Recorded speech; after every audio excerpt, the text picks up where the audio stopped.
watoto wamefika saa ngapi? Saa 1 asubuhi kwetu nyumbani, inaitwa Kehuyo Secondary. Mwalimu hawezi, gari ya kwanza kutoka. Sasa nasikia sasa wakalimu hawezi, gari ya kwanza kutoka Nyeri Town, na maisha hali ilivyo katika Kieni West Sub County. Na najua kuna shule zingine ambazo ziko katika maeneo which are completely marginalized, very difficult places.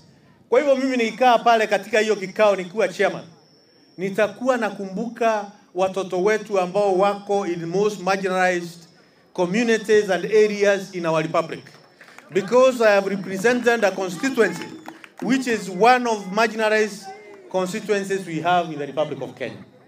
Kwa hivyo msikuwe na wasiwasi, mtupatie tu muda kama serikali tuweze kufuatilia utaratibu wa serikali